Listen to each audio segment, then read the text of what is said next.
Welcome back, everybody, to another episode of The World Can Wait. We are excited to be here with you guys, and we are very excited about tonight's episode. We've talked about mental health before in the past, but we are going to get back into it because really it's always an important conversation to have. It's something that affects all of us, whether we like to admit it, whether we realize it affects us. And so it's something that we feel we need to all be mindful of, especially if we've never thought about it before. You will really be surprised at what you can discover about yourself and about the way that you interact with the world by having a focus on your mental health. So tonight we want to talk about that as a whole. We want to get into some of the stigmas that kind of surround mental health and make it tough for us to talk about and what we need to do about them.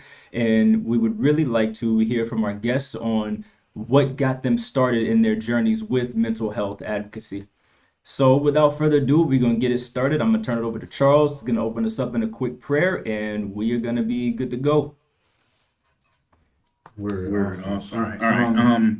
Jesus, we just thank you for this time to be able to gather together, utilizing this wonderful technology to meet and have a have a conversation that needs needs to be had is long overdue. I just I just pray that in this conversation you would reveal things to everybody participating in this conversation, whether as a a commenter, a viewer, or just a person that's in this call. I just I just pray that we we would would learn more about mental health, learn that the the conversations around it need to be normalized, that we need to stop condemning people who are battling it, that we need to normalize getting help. And I just pray that this would reach all the people that you ordained it to reach. In In Jesus' name, amen. Amen. So, as As Dom Dom said, said, we we are going to start with kind of hearing hearing how how you you guys guys got got into um, into mental health, mental your health, your advocacy advocacy for for mental mental health, health, your your interests, interests, your your understanding of understanding of mental mental health. health. So, Miss So, Miss Amanda, would you Amanda, kind would of you kick kind of us kick off us with off that? with that? Yeah, sure. I got started with speaking and kind of advocating and just opening up from a whole different platform about 8 years ago. I was diagnosed in my early 20s with clinical depression and anxiety and some ROCD, OCD kind of stuff. And it was something really hard to grasp. I grew up in a family where that didn't get talked about a lot. They didn't understand it. Not that my family was horrible. The people I grew up around, it just wasn't something that was talked about. Um, 8 years ago, December, I just celebrated my 8 year suicide survival anniversary. Um, I hit after doctor, physical therapy, things like that. Not physical therapy, I'm sorry. Uh, Therapies, medications, things like that. I was doing all the things that they told you to do. I wasn't struggling with an addiction. I wasn't struggling with anything like that. I was very functional, but I couldn't figure out why I couldn't hit the norm. And I was a social worker. Loved the field that I was in. I loved the place I was in life.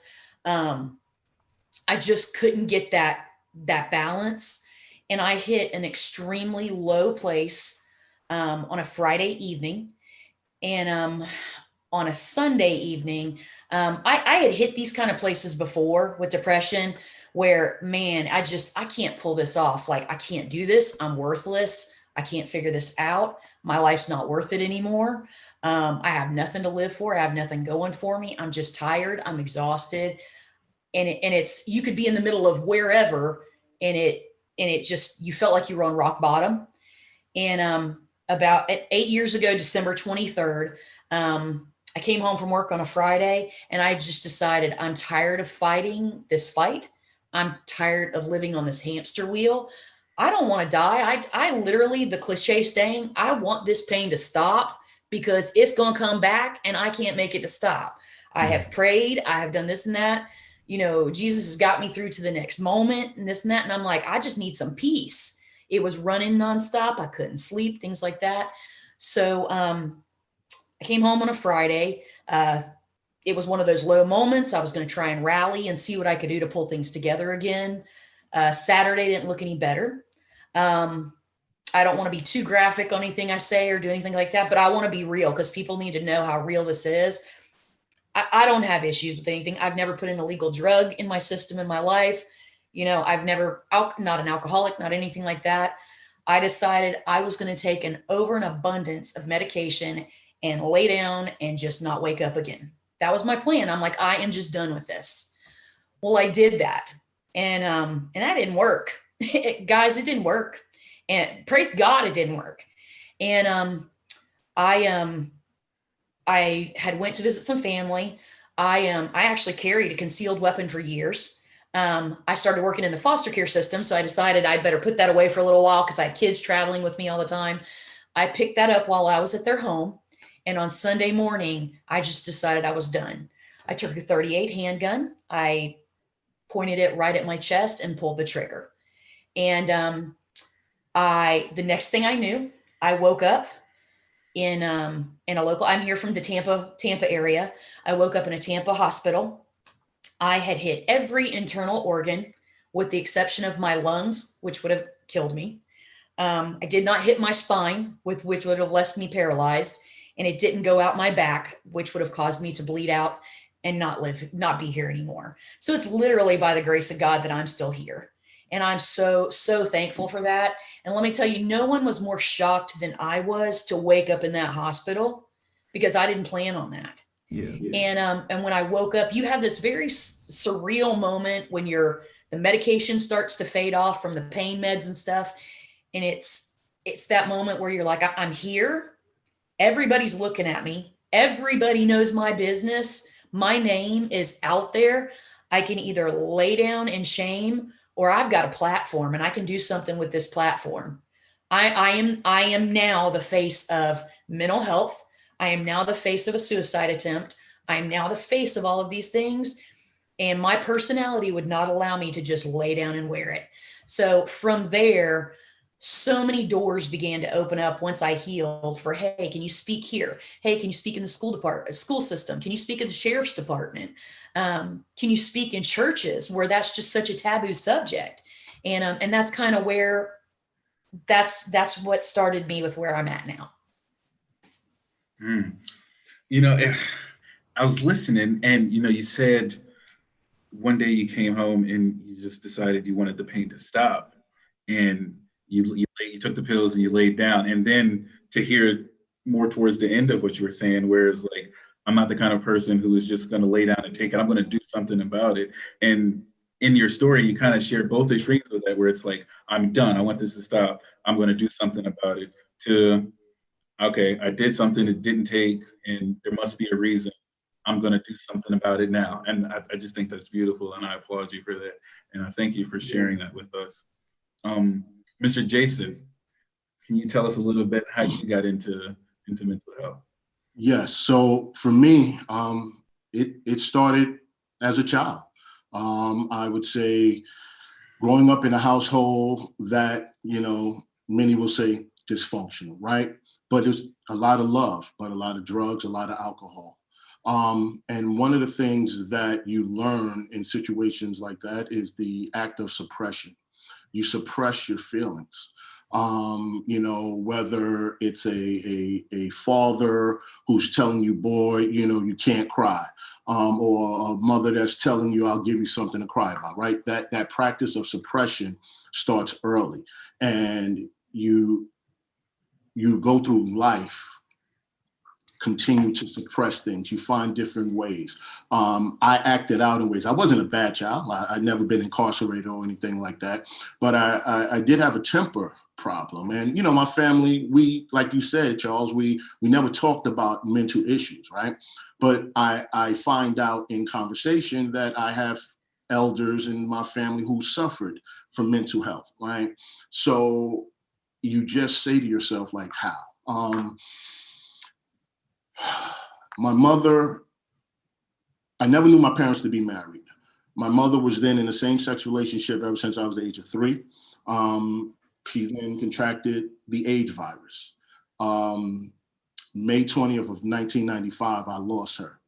However, the summer of 1993 was my first serious thought and was going to be an attempt of suicide. I was sitting in my bedroom I had my grandfather's pistol in my hand. At that time, it was like you said, Amanda, the pain is not going to go away. And how I knew that was because I was like, my mother has AIDS. She's about to die. Like my best friend is about to die. At that moment, I looked at the gun, I pulled back the hammer. And as I was raising it to my mouth, the phone rang, right? I wasn't going to answer it. I was going to continue with this act. But as the phone kept on ringing, I heard my grandfather. Man, anyone that knows, my grandfather, his voice, it was a distinctive voice. Boy, get that phone, right? First, I wasn't listening. He was like, boy, get that phone. And when I picked it up, my girlfriend at the time was on the other end. And it was like an angel was sent down, right? Like she felt something, but I never shared that with her, right? This was something that I never shared with anyone. I kept that to myself until my family had an intervention with me. Because one of the things that I would do and with dealing with things, you make bad decisions because like you said, you just don't know how to get to the normal feeling, and it's like, let me try this. Man, it didn't work. Let me try that. It didn't work. Let me move here. Maybe I could, so I was like a nomad. I've lived in different states, Atlanta, Georgia's the state, but Atlanta, the city, here I'm back in Maryland. I moved to California. So you try different things. And one thing that you always hear, he's crazy. Like, how can you do that? You must be crazy, right? And that word causes that. So as I moved on, my first therapy session, it was in my 20s. Ironically, my therapist ended up having family issues and then could not continue with the sessions. So at that point, now I'm defeated. I'm like, I can't open up again. So my 20s, that entire decade was the best party that any young Black man could have. I partied, but I worked hard, and I just tried to get through. My sister had a conversation with me one day, and she said, when is it going to be you? That opened me up. And the first book that I read when I lived in Georgia was The Purpose-Driven Life. That started me trying to feel a way, kind of try to capture that. It helped, right? It helped for I think for many years, right? But I was still depressed. I was still diagnosed, yes, depressed. When I moved to California, I experienced something I never experienced before. January of 2014, I was laid off from a job. I'm almost 40 years old. I'd never been laid off from a job. And then it took an entire calendar year to be accepted for another job. Now, all of the denials that I was receiving, hundreds and hundreds of denials, applications. Now, you weren't able to take your resume in. People didn't want to see you. So you were just a piece of paper. I'm a personal person. I'm like, I'm here now. Talk to me. You're going to want to hire me. But that the disappointment of not being good enough triggered a feeling of why was my father not there? Was my sister and I not good enough? But as time goes, I learned his issues, his struggles as well. So my best friend now. But that I began to suffer from anxiety and panic attacks. I had never suffered from that. Some of them was subtle. I had a big one. I cried in the shower for 4 hours. I was supposed to go to work. My girlfriend at the time came home from work. I was in the shower crying. I didn't know what was going on. I had zero control of everything. At that moment, I was like, yes, I'm done. I can't do this. At that point, I went to a doctor, psychiatrist, psychologist, all of them, right? And I was then diagnosed bipolar 2 with depression, panic, and anxiety disorder. At that moment, you know, the first thing they said, let's get you on meds. Didn't work for me. But I had the meds in the house. I tried them. I was still feeling down. One day, I poured a lot of them in my hand. And I took them. But I guess the best thing that happened for me was, I guess my body didn't want them because I regurgitated. And at that moment, I just cried and I went to sleep, right? Because it was just like, I can't believe I'm here again. You know, so that was my second attempt of just wanting it to be gone. Now, years go by, 2019, I'm celebrating my birthday in California with my family, my friends, and my cousin / brother, little brother. I used to babysit him. He came and partied with me. 32 days later, he was gone.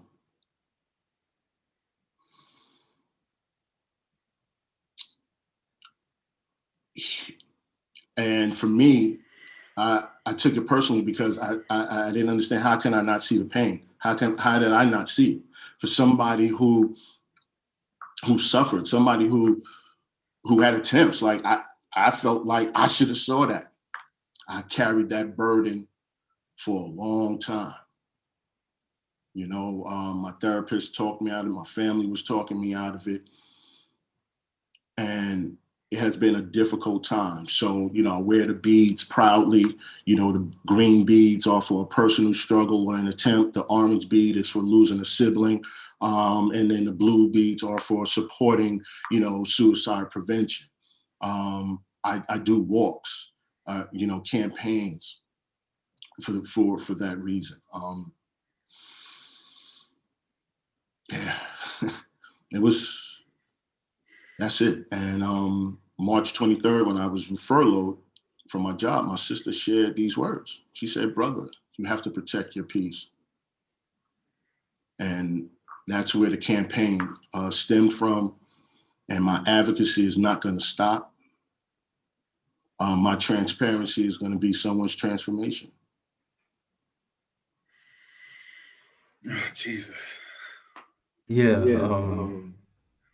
Wow. You both of you guys, thank you so much for being willing to share that. Those are tremendous stories. And I really appreciate the fact that you are both willing to be so open. Because like you said, Amanda, people need to know. People need to hear it. And just kind of looking off of our viewership kind of right now, there are some people that is kind of hitting home for. So once again, we appreciate your openness to being able to share this with us.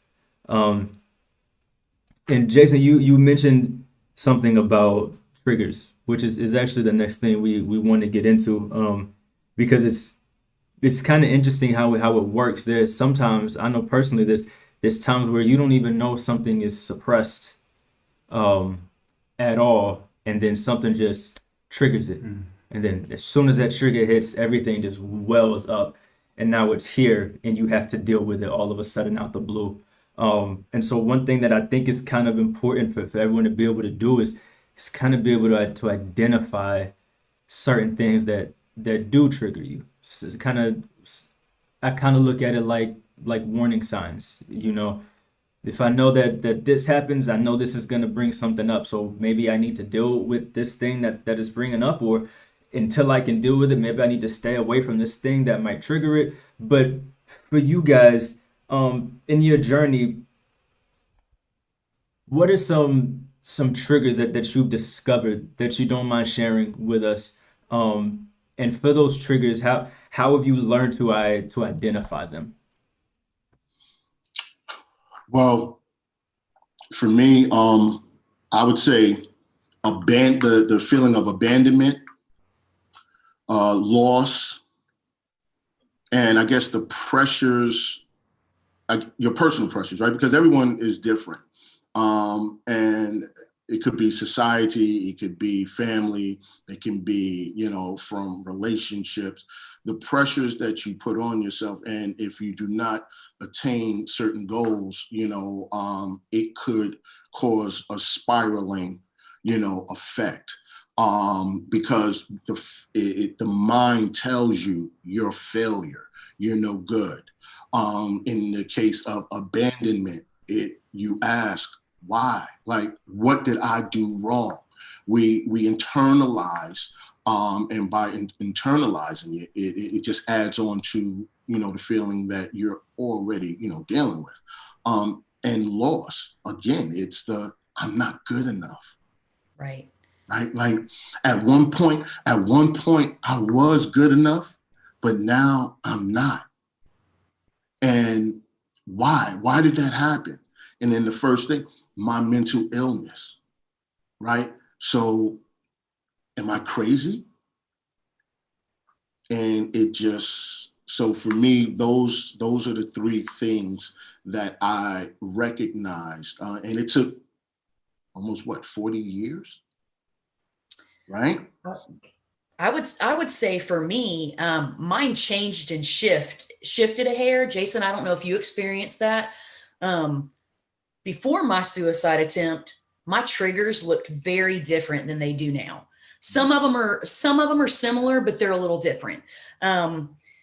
A lot of I didn't have the abandonment, but mine was fear of being good enough. And like the things that I didn't understand when I was first diagnosed and trying to figure all of this out, I didn't understand it. So how am I going to go to my friends, my family, my people of faith and talk to them about something I don't even get? And I think I'm nuts. So how am I going to share that with them and them not think the same thing?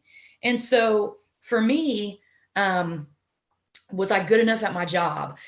For me, okay, all my friends are, they're getting married, they're having children. I'm not there yet. Why am I not there yet? Why am I not good enough? I'm here at this job. Why am I not good enough here? Do I need to be better? Am I going to be fired? Those kind of things always hit. And it was a constant hamster wheel. That's where the anxiety for me would not stop. And then when that suicide attempt happened, one thing I did not shoot off was the anxiety and the depression and the PTSD. I brought myself a whole new bag of tricks and problems. But the one thing that through therapy brought so much clarity, because we all respond the way that we respond to things because of the way we were raised or the way we weren't raised or whatever. You know what? Our parents were doing the best that they could or doing whatever. And we're either, the old joke is you're either saving for your kids' college or their therapy one day, So, so you're doing the best that you can. But once that suicide attempt happened, my worst fears came to pass. I screwed up. I could not even end my life correctly by the grace of God. My job that I loved and was going to retire from, they decided I was an insurance risk. So they dropped me. My home, I had no finances coming in. I lost my home. My friends, everyone, my friends and family, looked at me completely differently than they had ever looked at me before because they never expected this from me. They didn't see it coming. So those triggers, those were gone. I don't care. I don't want to lose a job. I'd never lost a job in my life either. But you know what? I did, and I lived through it. I lost my house, and I lived through it. I lost a boyfriend, and I lived through it. I lost this, and I lived through it. My triggers now, I have found a lot of times where we all struggle with self-esteem to some point or some level. That's something that for me, I personally am always working on. But the OCD piece of mine gears around relationships with other people. If something's crooked or sideways with someone, I constantly get on that hamster wheel with, man, what did I do? I'm not good enough. I'm not okay. I'm not, why didn't I not get chosen? I mean, I'm 42 years old, but we all still have those thoughts like the kids on the playground. Why didn't I get picked? Why didn't they select me? Why didn't they choose me? And so those are triggers that hit me now. And I mean, when I went to go pursue jobs in a new field, it was constantly back up in my face because you know what? People network. They're not supposed to share, but they do. You would go into a job interview and somebody knew your story before you got there. You would go into a church and somebody knew your story before you got there. You were friends with somebody and they knew your story before you got there. You went to a doctor. They judged you before you got there. Everything in life changed. So there's things that I know. You go through phases. Like there was things that used to completely defeat me. My thing would be, Lord, let me just make it through this today without bawling my eyeballs out. And then it got to be, let me go through this and not tell somebody off. And now I'm at the phase in life where I'm like, let me get through this and teach them something because they clearly don't know. I'm strong enough to walk out of here and go, that was ignorant speaking. But the next person that walks in here, you may say that to them and they may walk out of here and end it because of what you just said. Yeah. So that's one of the triggers that I've learned how to deal with. The other trigger is when it's relational stuff, I'm a communicator. So if we got a beef, if you hate me, there's an issue, something sideways, whether it's business wise or relational, let's talk about that. Let's get that worked out. And those are some of the triggers that I have now because relationships mean so much to me now because I have strong supports where that didn't mean as much before because I wasn't as plugged in. I kind of faded out because if everybody knew my real story, they wouldn't get as close to me. Yeah. So I kept them kind of at arm's length, but all the things that I worried about pre-suicide attempt, they all came to pass. I joke about it, but I don't mean it jokingly. Once all that's gone, I mean, you got nothing to fear. Just jump in there and try, see what you can do. Every day's a new day and God blessed us with a new day every day. So we get up and try again every morning. Yeah. I love that. You both were kind of speaking on what I want to go to next, which is how your specific mental health, your experience with it has impacted your relationship with friends and family and at work. One of the things that I don't know the science on it, but I know me personally, whenever I'm, dealing with some of the feelings that you have both been describing, I've often felt like, man, if I tell somebody, they're going to think I'm crazy, or they're going to think this, or they're going to think that, which makes me want to isolate more, which isn't good. It's not the way to go, but that's the human response, I think. So how has navigating those feelings and learning these things about yourself impacted the way you interact with people, whether it's in work, out of work? Miss Amanda? Well, I think as far as work goes and stuff, that's still always right now, that's still a pretty tricky one for, I would say most of the world. If you talk about that too much in the work setting, it gets into a sticky situation. So that's one of those things where you have to be able to navigate that. And that one's one I'm still mastering navigating myself. But as far as friends and relationships, speaking and things like that, I've been able to use a lot of platforms to be able to speak from, to be able to share my own personal story and to speak and help in those situations. But as far as family and stuff goes, I'm not going to sit here and bash, and I have to be respectful of things, but I don't know how you guys grew up, but I grew up in an amazing family that you just don't talk about those kind of things. Those subjects did not get, Jason, I know you said it a minute ago, you had an aunt or something like that you found out she had struggled, or somebody in your family that had struggled. Those birds slowly start to slip out of the cage. Oh yeah, so-and-so did this. Well, y'all didn't see some of these things. We didn't, and you can't be mad at them, but it's just stuff that they didn't talk about. And so it's dealing with that. I have older nieces and nephews. I have a lot of kids. I have a lot of friends that I do life with from doing foster care, and a lot of The relationships have changed. A lot of my dynamics have changed.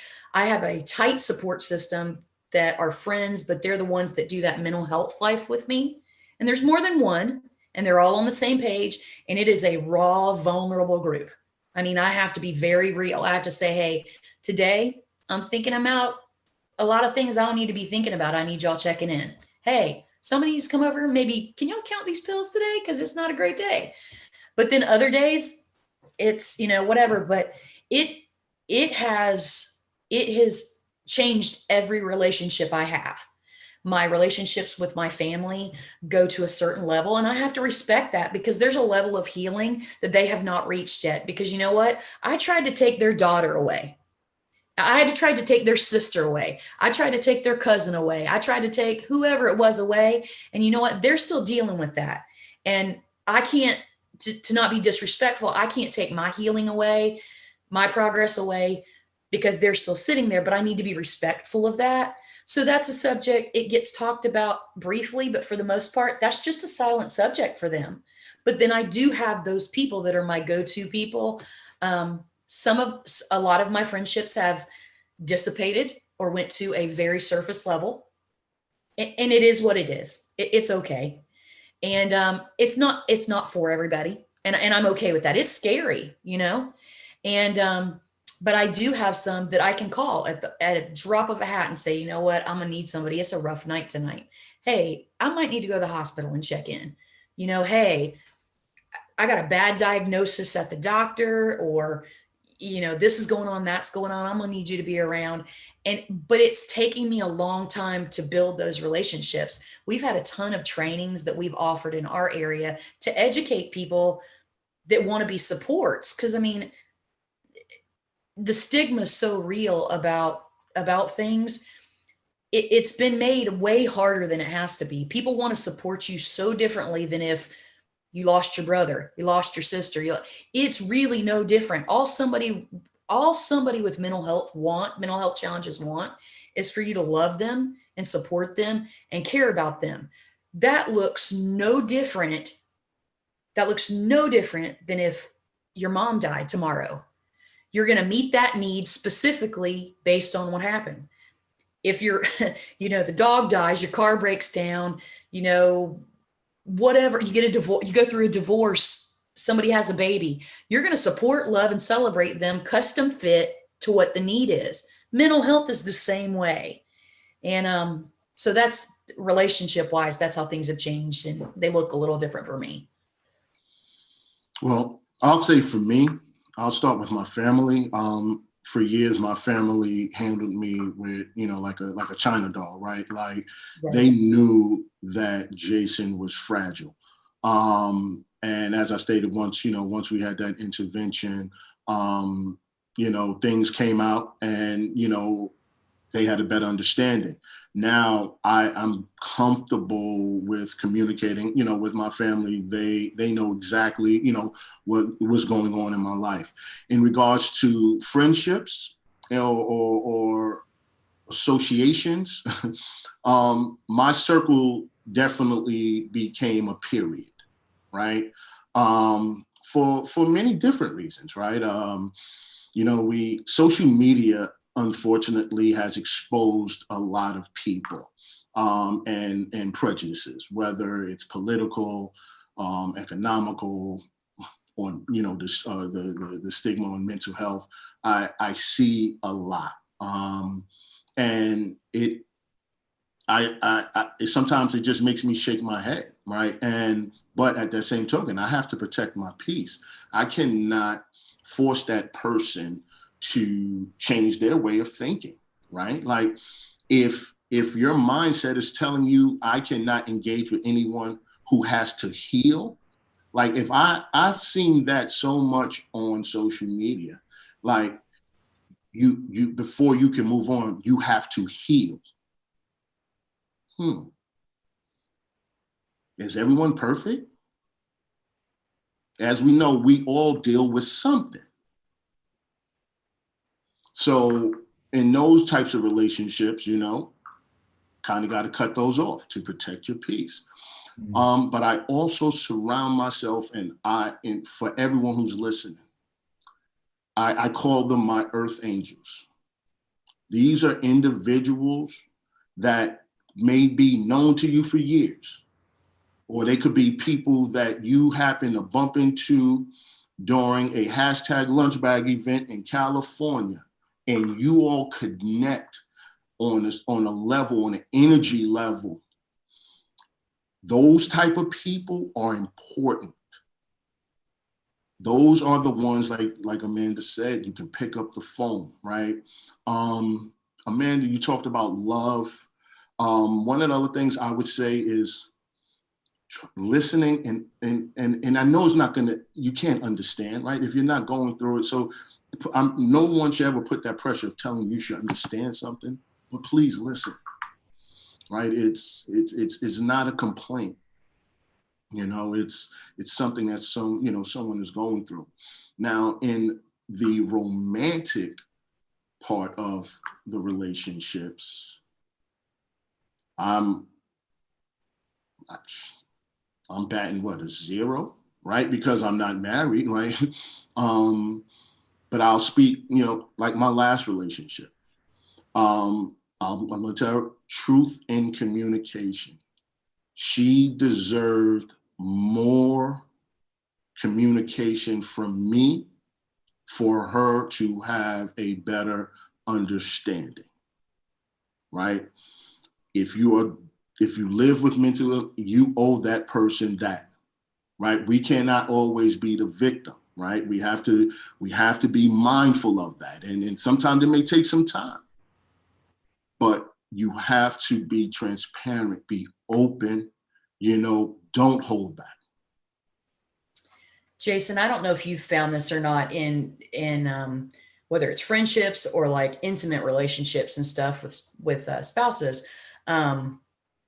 You got to communicate, but you also, and I say this from the standpoint of someone who struggles. It's hard. It's hard being in a relationship with someone who does have this, that doesn't have it under control. But the thing that's hard is someone will stand by you and fight 20 times harder with you if they know you are laying it down every single day and doing everything that it takes.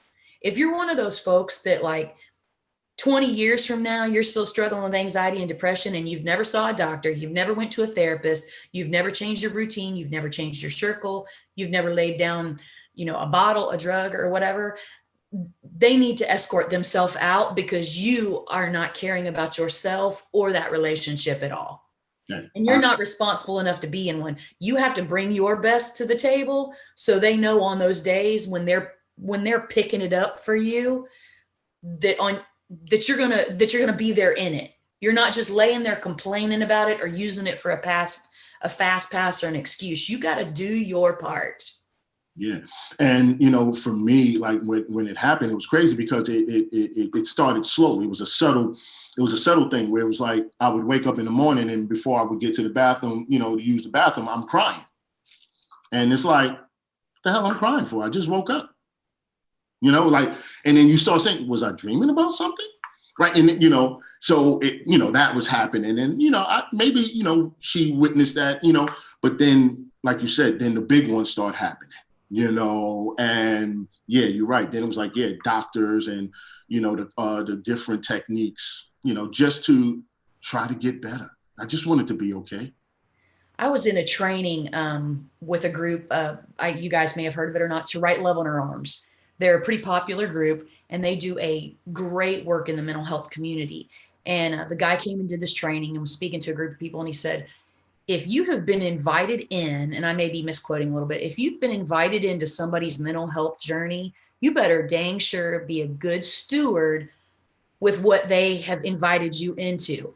And for me, that goes to any part of your life. If you pick up the phone and you choose to invite me into your divorce conversations, your infertility, your mental health, your any struggle like that, you better be a good steward of what they have just shared with you, because I'm gonna tell you, that was not hard. That was not easy for them to share. And so many times that is what changes those relationships, because you have lost every ability to trust anybody because you have been burned on every avenue. Yeah. Yeah, wow. It's the truth. And even back to how you communicate with those around you, especially like significant others. And this isn't exactly mental health related, but it's still the same as far as when I was diagnosed with autoimmune disease. Um, I felt as though, this is my burden. This is what I have. I gotta maintain it. And I just want my wife to support me just from over there. But it was explained to me in a group, even though this is yours to carry, your significant other is walking with you regardless. And where it stands right now, your significant other is walking around in the dark. 'Cause they don't know anything. So they have to support you while being blind to everything that's going on. And so I imagine when we're talking about mental health, it's kind of the same thing. Yes, you want your significant other to be there to support you. And yes, this is hard for you, and you're the one that's physically and mentally dealing with these things. But if you don't bring them in with you every step of the way, how much can they really do? Number one, but number two, they can only be frustrated because all they want to do is help, and the lights are off. So I'm really glad that you guys brought that up, because that's very important. I think that for people that are dealing with mental health issues, I think it's important to know that if you do trust someone to bring them into your circle, one, like you said, Amanda, they need to be good stewards of what you allow them to have. But you also, if you're gonna bring them in, you have to bring them in. Yeah. That's how you Dom, that. one of the oh, sorry, go No, ahead. no, go ahead. Dom, one of the things that you touched on at the very beginning, you're like, when we talk about changing wording a little bit, you're like, it's not like mental health, but when my autoimmune system, my wife's in it with me. That's part of the stuff that we make so hard, but we need to make it simple. It's just like your autoimmune stuff. It's just a different Mm, situation. You know what I mean? I hear It's you. we're in this together. Yeah. We don't treat that any different than we do anything else. I mean, my support, your wife's support, your friend's support for you with that, maybe, hey, we got to learn what he can and can't eat, what he can and can't do, what he can't, where your support over here is, okay, she might need a little help talking through this anxiety, or he may need a little help with trying to figure out what's up. You're crying, let's wipe that face off, but you know what, we're going to get on with our day. It's custom fit. If you have 3 kids, you're going to raise your 3 kids 3 different ways. You know what I mean? Mental Mhm. health is no different than any other situation you face in life. Our friends and our relationships, whether it's an autoimmune issue or anything else or mental health, they kind of get scared because they don't feel equipped. The more equipped we feel, the more confident we are. So bring them in, bring them in. And you'll find out quick, not everybody's equipped, and that's okay. That's completely okay. And to piggyback on that, Amanda, right? One of the biggest issues for me, I think that also caused some of the static was the inability to articulate what was wrong, right? Like, I wish if I was a painter and was able to paint this Picasso painting and be like, this is it, right? But whenever that $1 million question is asked, what's wrong? I don't know, right? Yeah. Like, that is something that I know our fellow, individuals who, deal with mental health, that is something that they, question every day, right? Like, I don't know. I don't know. So they choose not to say,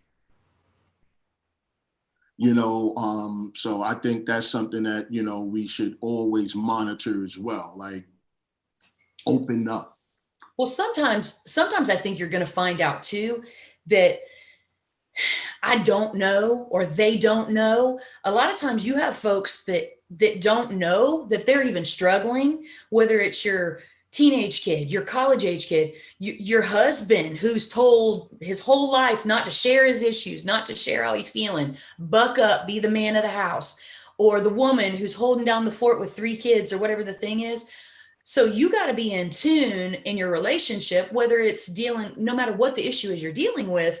And you're going to notice, sometimes you need to notice what they're not saying. Hey, she's not wanting to get out of bed. Hey, this guy here, he has just removed himself. We ain't seen him in weeks. Well, hey, my kid, does not come out of his room and it's dark 24/7 and he is playing video games nonstop. Either we need to cut the cord because he's got an addiction issue going on and he needs to get out and get a job, or you know what? He's sunk himself off into that because he's dealing with some depression there. We got to change up some routines. We got to help people. If you don't want to have the conversations because you don't feel like they're ready for it, try to bring some new things into their life to see if you can get some changes in there going. Because sometimes people simply don't know they're struggling, or they don't want to admit they're struggling, you know? Yeah, that's absolutely true. And I think a lot of times it ends up being, I don't know that I'm struggling. Maybe because I've suppressed stuff for so long, maybe because I think this is just the way it's supposed to be. I don't know. So I think that is something to really keep in mind. And as far as really relationships and how we handle these things go, it kind of brings us to the next point, which is really what I've learned in my journey with mental health is that I cannot solve any of these things by myself, no matter how much I sit and think about what's bothering me, no matter how many of my triggers I discover, no matter how much reading I do, I can't solve this on my own. I need some sort of treatment, some program. I need some friends that I can truly rely on, some sort of support group. I need something. So my question is, what are some remedies, treatments, programs, things like that? What have you found that has been more effective to kind of help you along your journey with mental health versus some things that might have been ineffective for you? And just to preface this, everybody is going to be different. So if you Right. hear something tonight, someone says this worked for me, this didn't work for me, take it, take it and understand it, but also know that everyone is gonna have different Right. experiences. Um, I think like you said, everybody's different, and I probably need to find a different word for this, but I always say everybody has a different cocktail of what works for them. And they need to be a cocktail of healthy things that are going to work for you. A lot of people don't want to hear that they might have to take medication. They'll think nothing about taking blood pressure medication or wearing glasses, but don't give me a pill because that means I'm crazy. So, I mean, not everybody needs medication. Some people are struggling the way that they're struggling in their life because they have had so much crap that is built up over so many years. They literally need to just go sit in a therapist office and start hashing through that a layer at a time. Mhm. Some people need some medication and they need to go see a therapist. And you know what? There's no shame in that. There is absolutely no shame. And I'm from the camp, I want my money's worth. When I go in there, I'm going to tell you every piece of my dirty business. If telling you my weight is going to help you get fix my mental health, I will tell you it all. Mhm. And I mean, but I mean, a healthy support system is absolutely a must. Um, like I said, not everybody needs medication, but some people do. And don't gauge it off of what the guy next to you told you their son was on and it made him a zombie. Listen, 9 billion combinations of medication didn't work for me. But one day they found the right one because I was determined I wasn't going to stop until they found the right combination. There's so many therapies out there now. I dealt with a lot of PTSD after my suicide attempt, where I was just waking up with violent nightmares and things like that because of the nature of what I did. And somebody could say something to me. People say some dumb things, dumb, hateful, ignorant things. And I would go home, try to go to bed on that, and it would resonate and just nightmares like you would not believe. I went to accelerated resolution therapy where they go in, and what happens in your brain is if you deal with a trauma, that area of your brain basically like blacks out because it doesn't want to deal with it anymore. So these therapies go and deal with that trauma head on. So every time you think about that, it's they have helped you deal with the trauma head on. So when you think about it again, you're not reliving the trauma every time. You've worked your way through it and it's wrote almost like a page in a book now, as opposed to being the nightmare and the trigger for you anymore. My PTSD after multiple sessions with that, I can say are almost complete. It's almost completely gone. And you got to know what your boundaries are. I mean, watching your diet. Your diet Yeah. is definitely one that's going to do. I mean, like I know right now, bad day, we'll run out and get ourselves some fast food because it's going to fill your body with that quick fix of stuff. obviously, if there's some addictions driving that, if there's alcohol driving that, you're going to need to address that. You may have compound challenges going on. You're going to need to sit down, put it on paper, and figure out which one you need to work on first. You need accountability. I mean, in that support group, that's where that's going to come from. You're going to need a friend that's going to look at you and say, and I mean, I would love to say 8 years in, I successfully have someone who will look at me on any given day and say, Amanda, have you thought about taking your life today? They're getting more comfortable with doing that, and they're trying, but it's tough. And the more that they ask and the more that they have those conversations, or, hey, you had so-and-so going on. How's your mental health going with that? Those real conversations, building those real relationships with people. So when you get into these situations, it's not foreign. You're not scrambling to find someone to talk to it about. Mhm. For me, I mean, getting help, doing nothing is the worst thing that you can do. And that's what a lot of people do. They don't want to talk about it and they do nothing. And I'm going to just touch on this one from the outsider standpoint as a supporter. And if you're a wife, a husband, a child, a coworker, anybody that's aware that someone is struggling, watch your words. Watch your words, because you're constantly being assessed. Hey man, I'll be there for you. Anything you need, you just call me. Hey girl, be there. No, you don't ever pick up that phone. So you weren't there. Yeah. I can't hear any compliments you give me at my funeral. So, I mean, we might need to have these conversations before. Hey, I got time for you. Anything you need.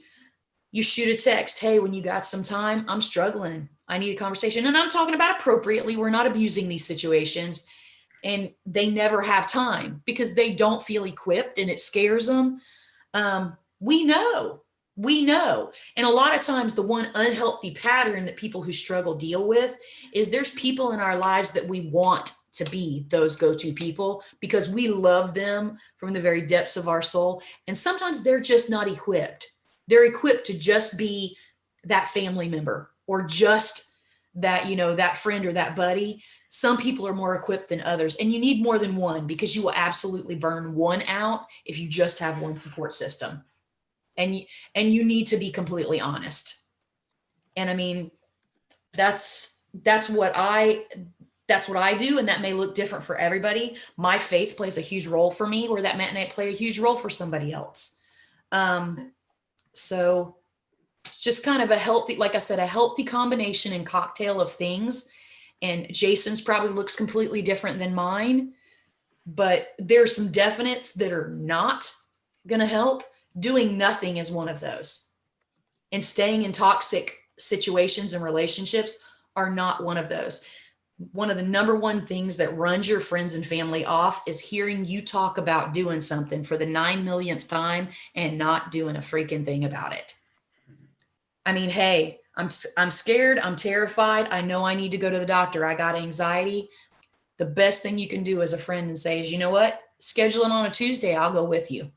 You know what I mean? We need you to go first sometimes with helping us.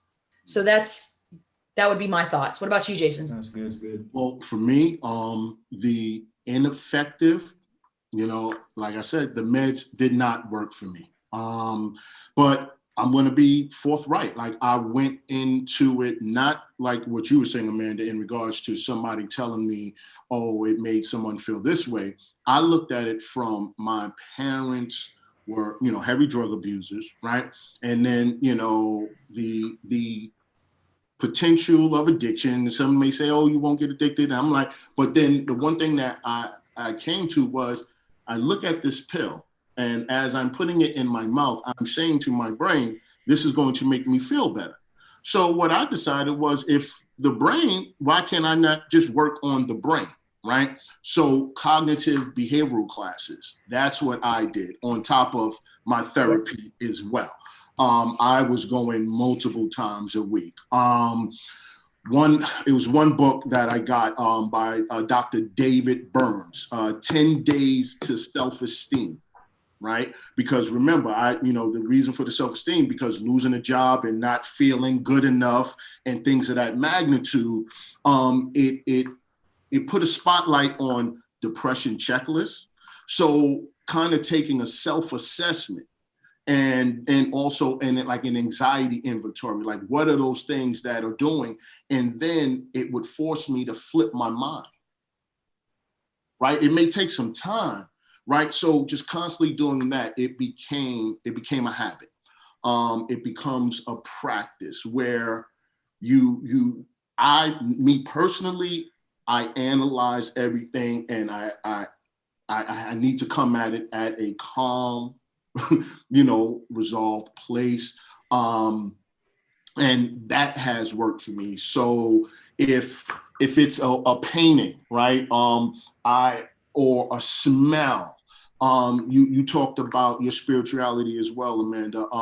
I suffered with, I battled with that, right? Like, I had some experiences that made me think a certain way, but due to the help of earth angels, I was introduced to Buddhism.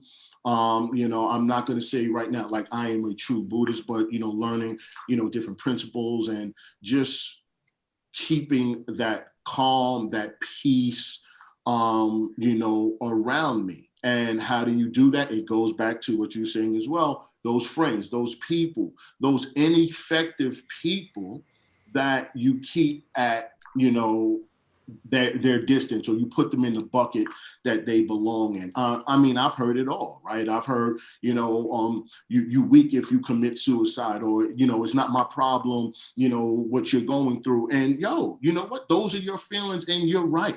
You know what I'm saying? Like, I cannot blame you for that, right? But then, at the same token, those people are checking in, you good, like you have those people as well. So avoiding toxic situations, yes. My fellow, kings, my queens out there, if you're in a toxic situation, yes, it's okay. It's okay to leave. It is, right? Like, and why? Because you must prioritize you for a better you, right? That's what my whole movement is about, right? When you do that, when you put yourself at the forefront, all right, and it's not about being selfish, right? It's the selfish, it's the self-care, right? That stuff that you do to protect that's effective. You have to do that. If you have to end a 19-year relationship, hanging up on the phone and don't speak for years, if you have to do that, do that. Because you owe it to yourself. That truth that we was talking about, that truth in communication, you got to be truthful to yourself as well. Yeah. And that's something that I've adopted, and many people, they know I stand by that. One of my brothers told me, he said, Bees, you're an energy guy. If you're not feeling the energy, you don't care how fine she is or whatever, you ain't exactly, because you can't infiltrate this. It's funny that you said that when you mentioned that about dating, talking about if you're not into it or whatever. That's one of the first couple topics that come up. I've had friends that are like, when you're starting to date, Amanda, don't let it, give it a little time. No. This is a tough game right here. And I need to know that you can bring it strong. So within the first couple dates, of course, I'm not gonna come out, hi, my name's Amanda. I shot myself. What are you gonna do with that? But it's a topic we got to talk about. Some of my days on my great days, I'm amazing, but there's some of those other days that I'm gonna need you to have a little patience because it's not as good. Perfect. And so, it's not something that you need to hide. That's not something that you bring in the 10th and 12th game and slip in on somebody. You've got to bring that up front. Yeah, because that's unfair.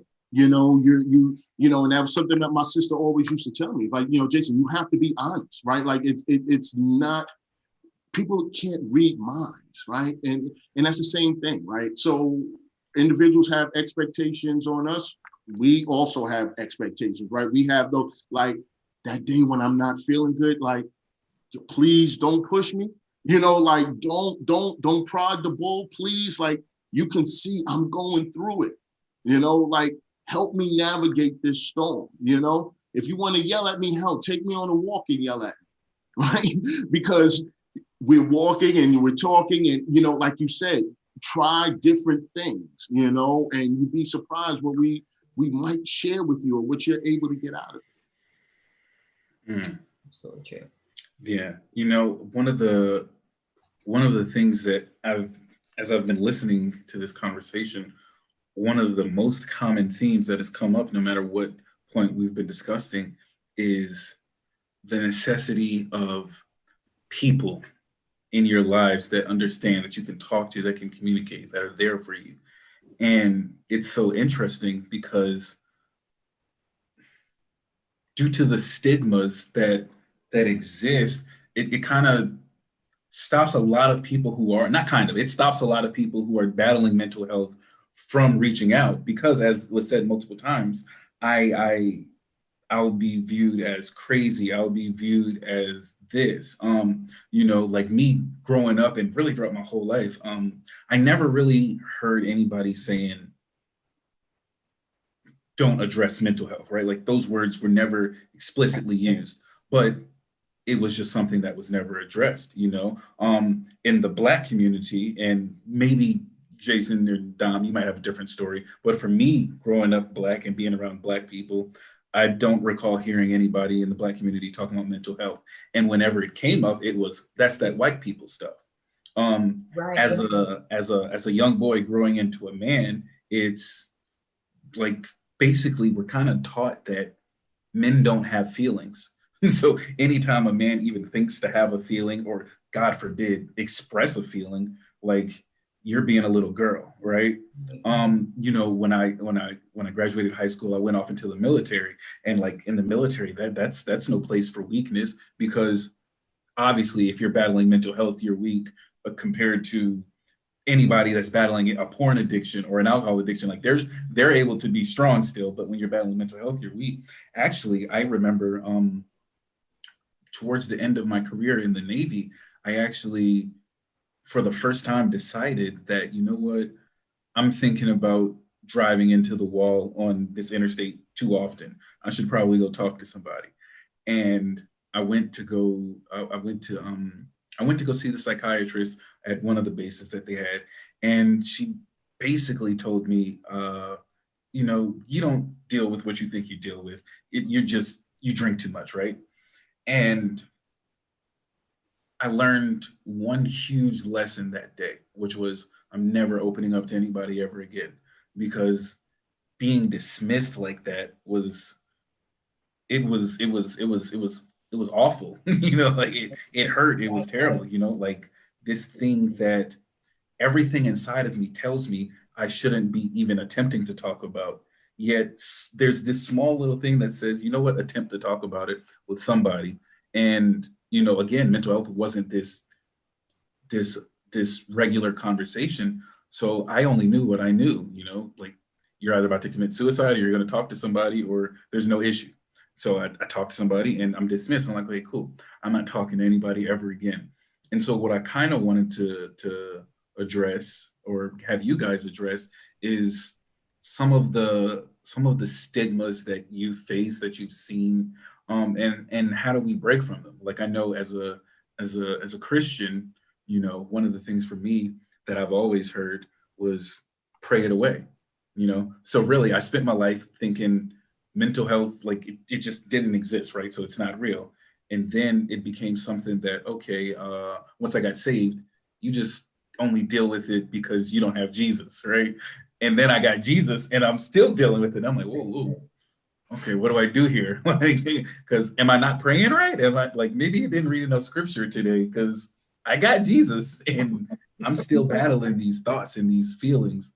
And so what are some of the stigmas that you've got? Like, Jason, for you as a man, as a Black person, and then whatever other boxes you might check that have the stigmas. And the same for you, a man, as a woman, as a white person, as a Christian, all of these different things, they play a role in how we look at life in totality, and then also in the individual segments. And so, as it pertains to mental health, Jason, if you wouldn't mind kicking us off with that, with just some of the stigmas. And I wanna address the stigmas, but I also, more importantly, want to focus on how do we shift away from them? How do we erase them? How do we get rid of them? All right. Well, I'll start with this. Like the first one, as a young black man, right? Like we said, we talk. Men are not supposed to cry, right? You're supposed to be strong, right? And I was raised honestly, kind of by like my OGs, like all of the guys in my neighborhood in the South Bronx were older than me. I had one of my dudes was my age, his younger brother, a year younger, but then everybody else, an average of 7 to 8 years older, right? Bodybuilders. They used to have us out there boxing. Why? Trying to show us what it was to be a man, right? Like what it is to be a man. And then it's like, oh yeah, and men, they get all the fine girls and, you just conquer. Like that's what was being, that what was being taught. And that also messes with the mentality, because in your mental health, because it forces you to like not treat people a good way, like because you're caught up in this stigma of, I have to be, this man, machismo. Well, let's cut that men don't cry. I'm going to tell you, men cry, and here's why. It helps you release, right? I've shed so many tears that once I was done crying, yes, I felt better. It is okay to cry. It's okay to cry in front of your woman. It's okay to cry at your job, in the back, wherever. Cry. Get it out. Release it. That's a way of releasing it. It's okay. Get that out of the way. Another thing, it is not your responsibility to really care what other people say about you. Here's why. They don't know what you're really going through, right? That stigma of, you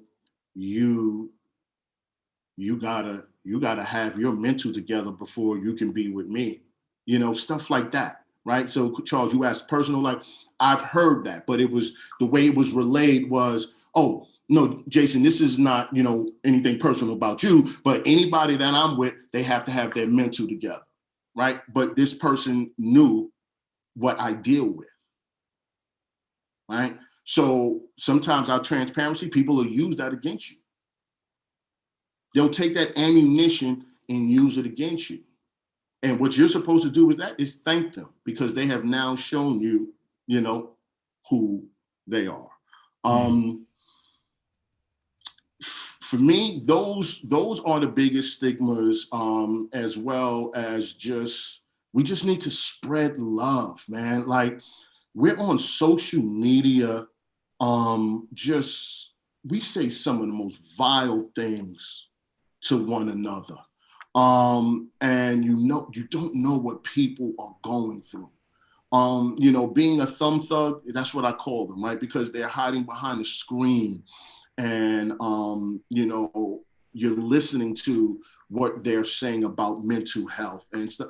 Don't listen to that, get rid of those people.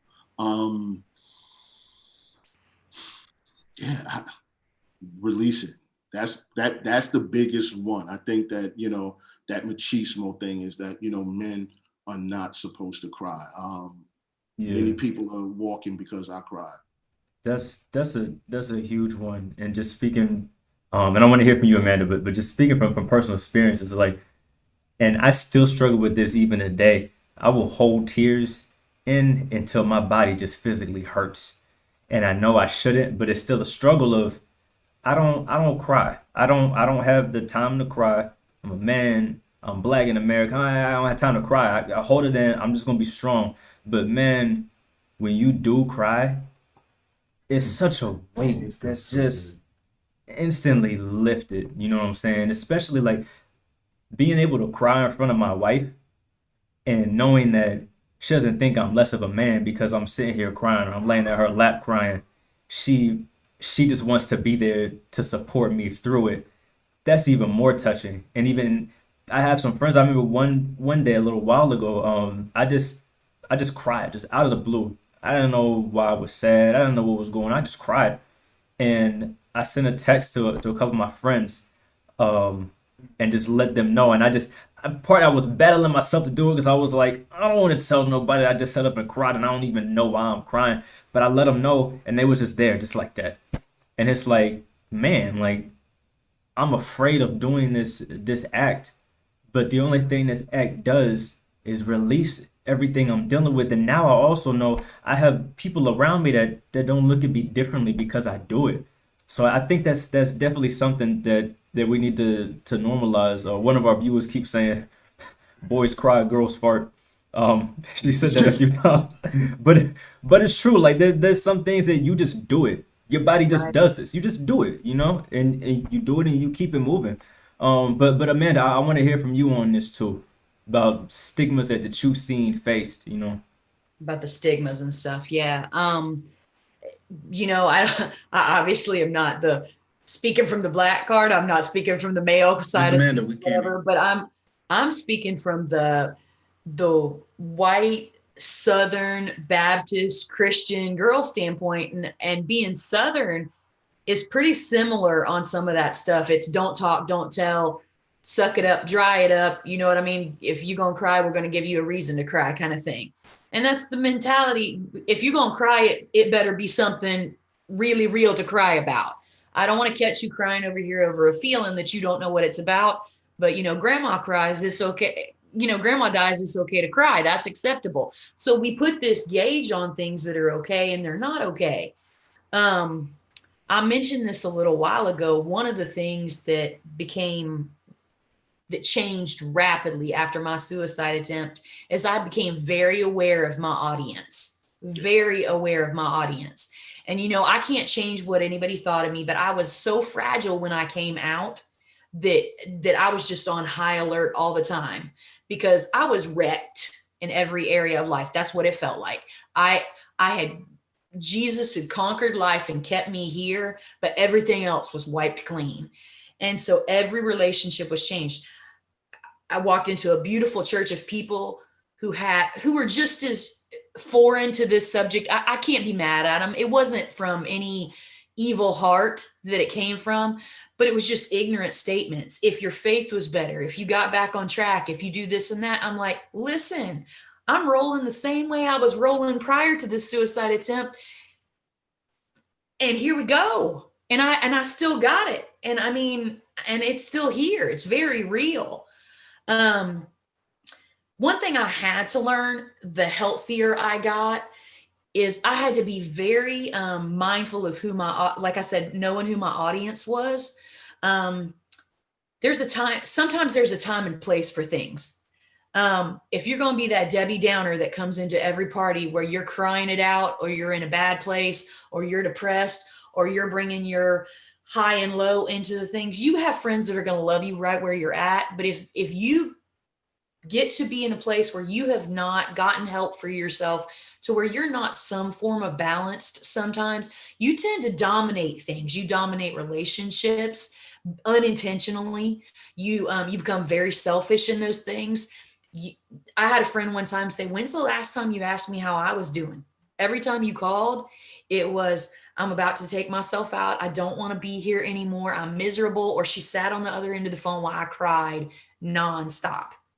And I mean, and it's true. It's true. And there's days when it's going to be like that, but it shouldn't be constant. It shouldn't be a constant thing. But I realized pretty quickly, like I said, it's a privilege who gets to walk this journey with me closely. It's no secret that I struggle. I have Amanda Horton Speaks. I speak all over the place and do things like that. But my intimate, ugly, close, I'm talking them ugly moments, only a few people get in on that kind of stuff. But on the flip side of it, I'm okay now that when somebody says, how are you doing today? I don't have to BS you and tell you I'm doing well. If I'm not doing well, today sucks. Tomorrow may be better, but it ain't too great today. And I don't feel that pressure part of having a routine and part of having normalcy definitely helps. And I have those friends on days where it's like, I can't pull this. I'm gonna need you to help me get to where I need to be. And they will walk alongside of me. But there are days when I just can't do it. And I give myself that break to do it. Like I said, I've gotten to a place with the stigma and stuff of it. It's so real. It's so real. Doctors, you would be amazed. I walk into doctors' offices and they will ask for my medical history. And the minute they see self-inflicted gunshot wound to the chest, I will get a whole, man, right before Christmas. Do you know what that did to your family? And like I said, that's not your place. I came in here because, I needed a blood thinner. I needed a script. And so do I pay you for a copay for being my psychiatrist, or do I pay you for this? I mean, you get to, as you progress and you heal more, you get to a point, if you're a true advocate, where you don't want to tell anybody off. You want to educate them because, like I said, you don't want them to walk in and do that to the next guy. Or to the next girl, or whatever happens with that. And as far as race, I was a social worker. I had an amazing report at my job in the court systems. I came home from after 14 days of being hospitalized. I was about to say incarcerated, hospitalized, and the human relations person comes to my house and says, what you did on a Sunday, the nature of what you did on a Sunday was so violent that you might be an insurance risk to our company, and dismissed me from the company. And, in my right mind, because I was still so foggy from everything, I could have fought that, but you know what? Let it go. Do you really want to work somewhere that doesn't want to do that kind of, that doesn't want you there? And I'm like, okay, God's ready to bless me on to my next endeavor, to my next place. You got to pick your battles. And I would say, as far as erasing the stigma, we just got to talk about it more. We talk to our kids about having sex. We talk to our kids about, every feeling that you can imagine. We talk to them about being respectful. We talk to them about being successful. We talk to them about getting a degree. We talk to our spouses about what's our 10-year plan. This should be talked about just like those things are talked about. And that's one of the main ways that we can erase that stigma. And as someone who is a supporter, watch your responses. And I don't mean when you're directly having a conversation with somebody who struggles. I'm talking about when you hang that phone up, or when that person walks away. What's your responses? Because people are watching that. Your kids are watching that. Dang, I was just on the phone with them for 3 hours. Or, oh my gosh, she's nuts again. Those moments, you're setting tones, and that's your real thoughts about mental health. So be mindful of those things. Great point. Yeah, really. Because I know I'm probably guilty of that, of going in and being there for a friend, and then like genuinely being there, but then afterwards going, and even that, like you said, that's your real thoughts, and that sucks to hear. That's hard to hear, but it's true though. Like why else would I be doing that if that's not how I truly feel? So yeah, thank you for saying that, because we do need to watch ourselves even when the doors are closed. Well, one thing I do want to say to add on to that, when you're talking about supporting and loving people, you have that thought afterwards a lot of times. And I think we all have that sometimes in whatever the situation is, because life's heavy. But it's okay to say those things. Like, I've had friends that have been amazing supports to me that know nothing about mental health. And they will say that up front. I do not know what you're going through. I don't know how to fix this. I have no clue, but I love you. And can you walk me through this? If you can't, who can walk me through this right now? But I'm here. People know if you're genuine. And that's the bottom line of any issue anybody else has in the world. We know who's blowing smoke, and we know who's genuine. And mental health is no exception to that. And and you need those relationships that are so deep that that they know when you're blowing smoke, because there's days when we've been blowing smoke in so many people's faces because nobody wants to hear it, that we need those friends that go, okay, I just heard you told 20 people that you're okay, but you ain't left the house in a week. You know what I mean? You need all of that. So we got to be truthful. We got to go below the surface and we got to be deep with stuff. Yeah, yeah, absolutely right. Um, so moving into our last point, just to kind of tie everything together, we've heard a lot of fantastic information tonight.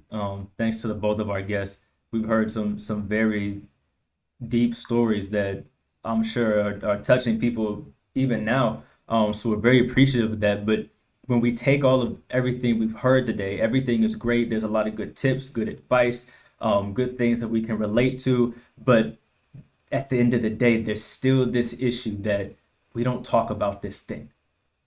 No matter how much I can relate to the next guy, we don't talk about this thing.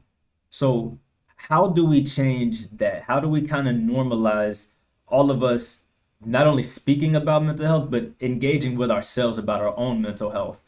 And then having, I guess, the gall to go in and speak to someone that can help when we know we need help. How do we normalize kind of making this a part of our society? Well, I mean, for me, I think taking advantage of the technology that we have today, right? The social media platform, it's a free way to, you know, get a message out. And that's something I did. And many people were shocked and like, wow, like I did not know that you deal with that. And then I'll get messages like I'm going through the same thing. So we're doing it, right? And it's happening. And I think where it's from individuals like us, the advocates, we need to continue to push it. We need to continue to have conversations like this, right? You know, the Rainbow Coalition, all types of individuals, right? Because that's who we are. You know, it's a collective of individuals. So we just got to keep our foot on the pedal.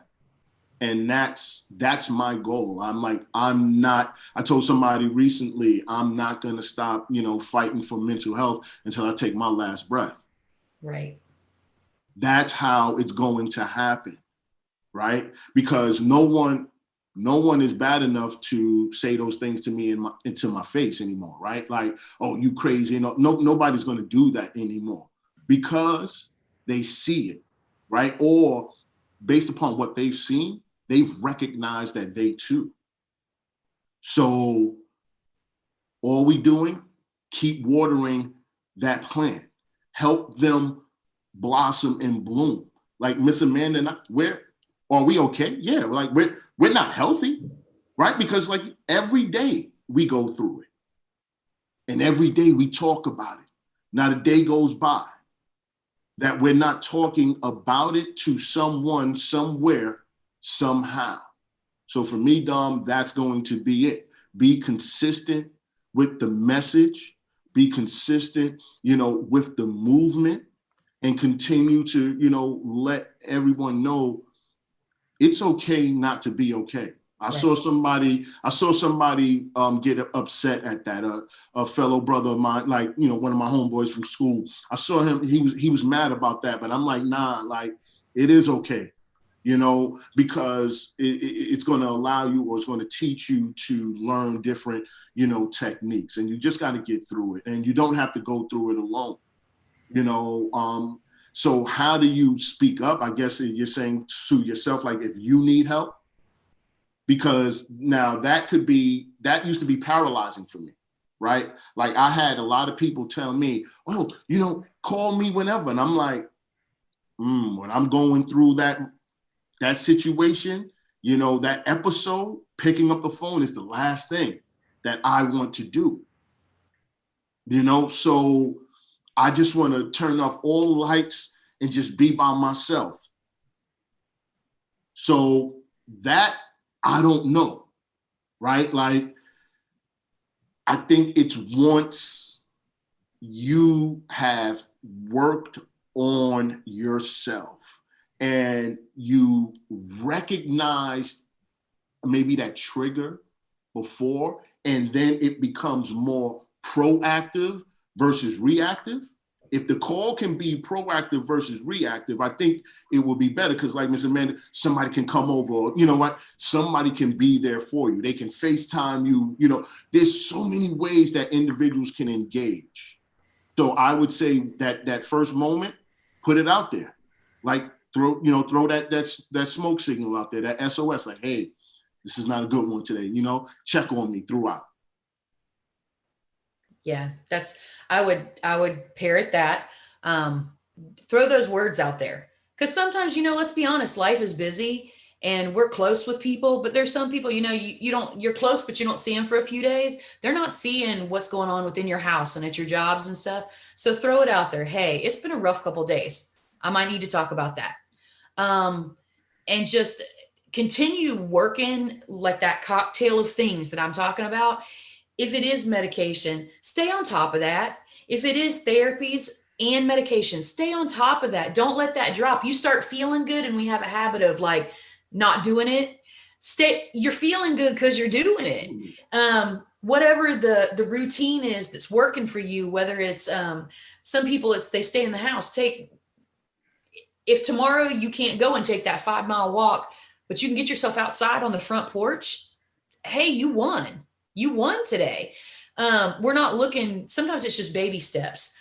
You've got to continue working the program. And you shouldn't, if you are continuing to put your all into it and working it, I cycle. I may be wonderful for months on end and something will spin it, or a chemical imbalance. For females, we have different chemical balances than you guys do. Something will hit it and it'll throw it downhill. A situation will happen and it'll throw it downhill. It'll be a rough patch. I know there's a couple certain times in life that I know are going to be heavy for me. The holiday season, this quarantine, heavy duty for me. So I had to get on the phone with the people that I do life with and say, hey, this is what this looks like for me, because I thrive on being in the community, helping others. The best way to get outside of yourself is to help others. Go volunteer somewhere. Go do something for other people. Care about somebody other than yourself sometimes. And that kind of stuff helps out. Now, for somebody who maybe doesn't struggle with mental health stuff, I would say going first and engaging. Every conversation with any depth to it is going to be awkward the first time you have it. And you know what? It's all how you go into it. If you're calling somebody on the phone that's through customer service, you're not going to be near as personable and kind as you are to your buddy when you're talking to them on the phone. You're going to deliver that with so much more love. So, there's nothing wrong with you saying, Dom, I don't know what's up today, but you seem off. Is everything okay? He may simply say, yeah, I feel like I'm coming down with a cold, but he may say, it's been heavy in my house. Like my wife and I, things aren't going well right now. And you know what? Follow up in a few days with that. And he may say, yeah, I'm good. It was just an off day. But you know what? Sometimes people need a chance to say it and they know who's going to blow them off or not. So I would say for you guys who don't struggle, go first. And sometimes you don't even have to go first with these conversations. If you're noticing off behaviors or off things that just look a little different and you don't know what to do, you are never going to go wrong with letting somebody know they mean something to you. And I know that's something that's not as great for guys and easy as for guys to do as it is for females to do. But hey, dude, I just want you to know I appreciate you. Hey, we're going out to dinner on Friday night. You guys want to go? It's just stuff like that. So just keeping the conversation going, just like you would have any other conversation. That's how this stigma is going to get erased. Yeah. I've loved having this conversation, listening to it, being a part of it. I've been learning so many things about myself. I'm listening to everybody speaking and I'm doing kind of like this retrospective overlook of my life. And I'm just like, okay, that's what happened there. That's what happened here. That's what happened there. And as far as normalizing, we're getting ready to close this conversation down. But as far as, normalizing conversations about mental health, awareness of mental health, I feel like I've always, not always, but I guess when I started even considering mental health as a thing, it was either you're suicidal or you don't have anything wrong. And so I think that something that needs to be addressed more, and maybe it's being addressed more than I realize it because I'm not immersed in the world of mental health, but the spectrum of different feelings and emotions and thoughts that people who are battling depression and anxiety have. Like, I think that you can be depressed and not constantly walk around thinking about killing yourself. And I think that because people are just, like, well, I didn't think about, I'm not thinking about killing myself, so I must not be depressed. That's not true. I remember it was 2017, and my wife and I had just found out that our first child wasn't going to make it. She was 7 months, and a lot of well-meaning people, and I truly believe that they meant well. They're like, oh, well, keep it together. You got to be strong for her. You got to be strong. You got to be strong. And like, you know what? You're right. I got to be strong for my woman. And I had a conversation with my mom, and it was like how you were saying, Amanda, where it's like, sometimes just take that first step and just say, hey, something's off. I was talking to my mom, and she's like, how are you doing? I'm good. I'm like, man, I raised you, right? I know you. You're not good. Like what's going on? And what she did in that moment was, and I don't know, maybe it's something that's happened before, whether with her or somebody else, I don't know, but I never felt it like I did in that moment. It was this space that was created for me to really acknowledge how I felt without fear of judgment. Like I didn't feel in that moment that she was going to judge me for what my response was going to be, because I felt like my response was weak. It was something that a bad Christian would say, like I was angry at God because the way I felt, you took my child, dog. Like, you're this big, powerful, almighty dude. You could have fixed this, but you didn't. And I'm upset. And what I found out was that I was allowed to be upset. I didn't know. I thought I had to bottle that up. And so I think one of the ways that we miss the mark in conversations about mental health and kind of navigating it as a society of people is we look at the extremes. Like, okay, you're not trying to kill yourself, so you're good. And I think we need to recognize more that there are people all throughout. After that happened, I started really just evaluating my life, all the mistakes that I've ever made, all the decisions that the blatantly reckless decisions that I've ever made, how much I didn't regard my own self as a person, as a man, all of these different things. And I just remember I would like curl up on the couch like every day crying, like wanting to cry or crying, and like not wanting to do the things that I wanted to do, which was new to me. It was like, I literally want to play my Xbox, but I don't want to do anything. I want to get up and go to work, but I don't want to do anything. I want to read my Bible, but I don't want to do anything. And I remember I was talking to my wife and I was like, this might sound strange, but I think I might be depressed. And she didn't say what I was secretly hoping that she would say, which was, nah, you're fine. She's like, well, if you're depressed, then you need to get some help. And I'm like, well, clearly she doesn't know what she's talking about. She's not a psychiatrist. I need a second opinion. So I said something to my mom. My mom had never mentioned mental health before. So and then, Black people, we don't talk about it. So she's not going to say what she inevitably said. Well, if you feeling depressed, then you should probably get some help. I'm like, okay, she old and crazy. I sent a group text to my brother and my sisters, and I'm like, yo, I think I'm dealing with depression. And they're like, bro, if you're dealing with depression, get some help. And I'm like, oh man, that's a lot of people telling me if I'm dealing with this, I should get some help. And so I went to therapy, which was awkward for me on so many different levels. And I sit down and I'm talking to this guy, and I don't know, he was just so warm and welcoming. And I like, that's the job, but like you were saying, like y'all both have been saying, you can tell when somebody cares and when they don't. And it genuinely felt like he cared. And he helped me to realize and see things about myself that I never realized, or saw pressures and weights that I was walking around carrying that I thought other people put on me, but ultimately I put on myself. And then some that other people put on me, but I accepted willingly, and so I was with him for maybe 6 sessions, and it's like, all right, cool. Like, I'm feeling good, and life goes on, and, I'm pretty good. I got my days, like you said, but I don't think that I'm battling it at that level where suicide is like a super prevalent thought. Like, it comes up, but it's not like a once a day or a once a week thing. It's maybe like every other week, maybe. And I know like with this quarantine, one of the things that's happened was a lot of people have been feeling isolated. You know, you're not able to see your friends, your family, or in theory, you're not able to see your friends or family. People are doing whatever they want to do. But it's been tough on a lot of levels. And for me, you know, all of that not being around people, it sucked, but not nearly as bad as, you know, almost a year ago, like my best friend, somebody that I've known 20 years, like died. And I was like, man, I went to this place where I felt like there was somehow something that I could have done to stop that from happening. Now, I ain't got no superpowers, I'm not God, but I couldn't convince myself that there was nothing that I could have done to stop that from happening. Or at the very least, like yeah, I just could have stopped it. I should have been there or he should have been here, whatever the case is.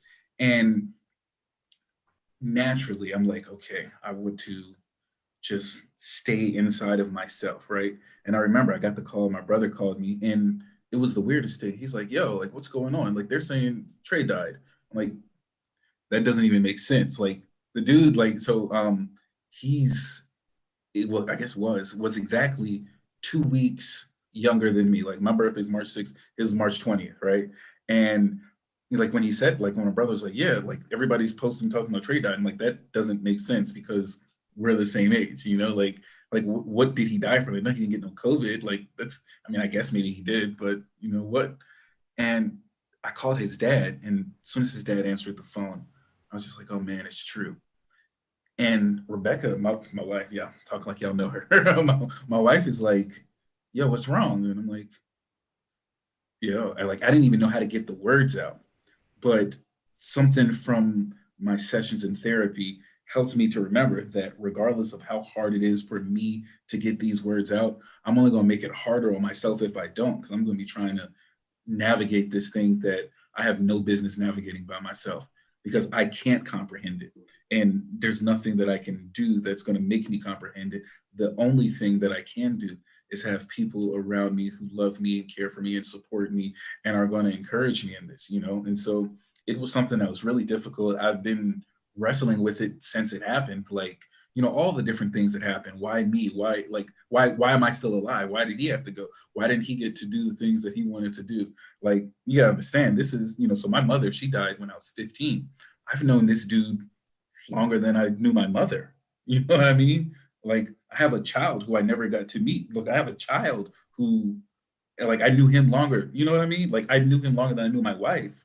Like, there's certain things about me that only he knows. You know what I mean? And this person is just gone. And so when you were talking, I believe it was you, Jason, who was talking about, oh no, it was you, Amanda, because you made the joke about how men don't really want to get too touchy-feely, kind of. I think it's really important that we take the time to tell the people that we love them, because you literally never know. Like, I know it's cliche to say, well, you never know when you're going to see somebody for the last time, but like, you really never know. And one of the hardest things in the world, and I'm so thankful to God that I don't have to deal with this as it pertains to him, is knowing that somebody's gone and there was something that was left unsaid or some situation that was left unresolved. And I kind of just wanted to share that just to say, like, yo, tell people that you love them. Tell people that you care about them. You know, I saw this post the other day. It was like, stop venting on Facebook. Nobody cares.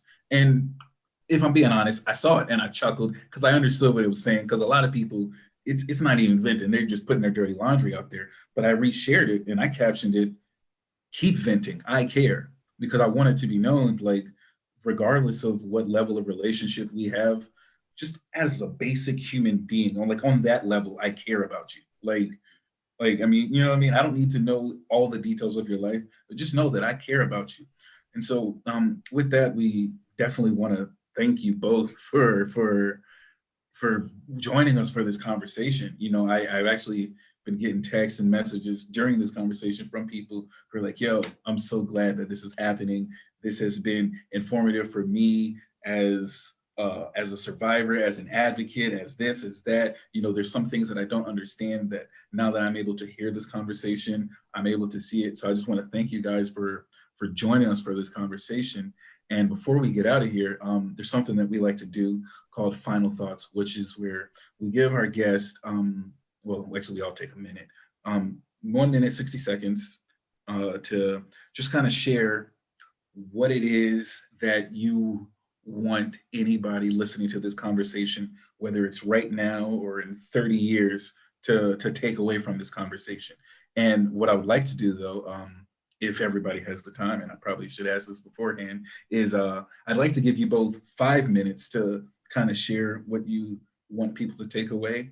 And also in that moment, feel free to plug whatever campaign or advocacy work that you have. There's a website that people can go to see more about what you're doing and how to just get involved with normalizing this conversation. And so we'll start with you, Miss Amanda, as ladies first. Okay. Amanda Horton Speaks is one of the, you can find that on YouTube. You can find that on Facebook. You can hear my story there and read the whole thing. I'm also involved in a group who mental health is a hard topic. So I was involved with the group for a while, and I do it individually where I do stand-up comedy in different places, and that laughter is very healing. So that opens up the door for me then to just be able to, I take my journey and I bring the humorous parts of it as I walk through it, because it was not all, great. And then I'm able to share my story and go into some mental health advocacy. This year's been a little challenging, so it's been a little slower on the website and on the social media stuff. But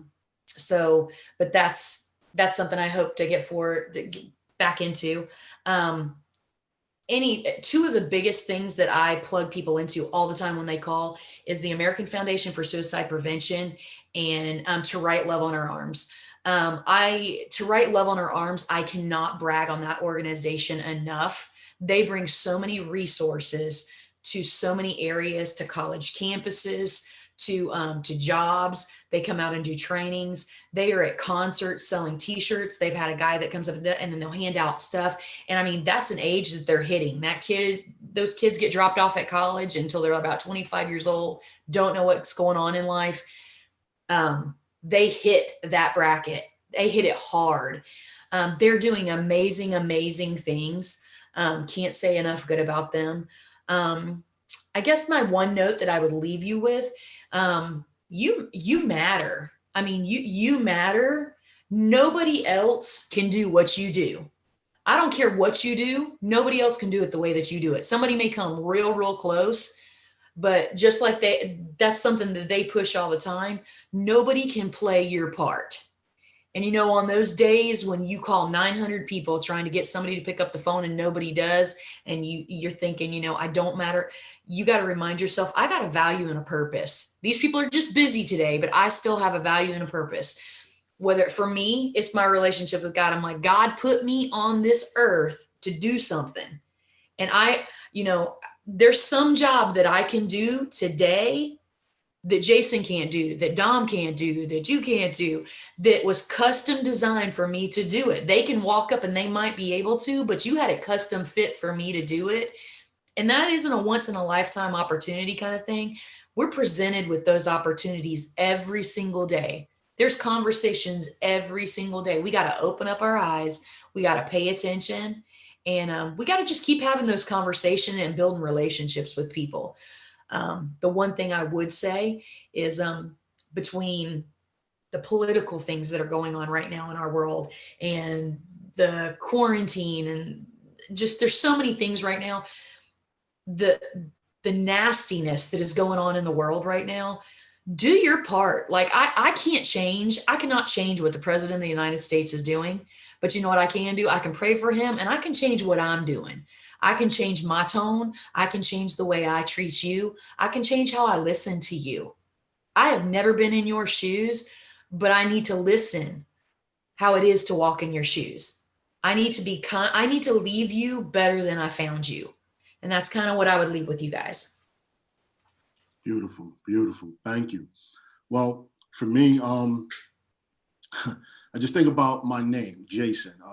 The Greek definition means healer. Right, I always knew that ever since I was a child, but I think it all comes together now. So for the nugget for me, I'll share these principles that I've been preaching to, speaking to, when I was taking my, as my sister and my niece nicknamed them, my Corona Chronicles. I was taking my 5-mile walks every day, Amanda, you know, when we first got hit. And I was just recording, you know, my walk. And I was just talking about protecting your peace, right? Like, that's what I did during the quarantine. And I also went back to school. I'm going back to, you know, continue and get my degree. That helped me during the quarantine because, I mean, being in here, it's like, you know, being in a rubber room, right?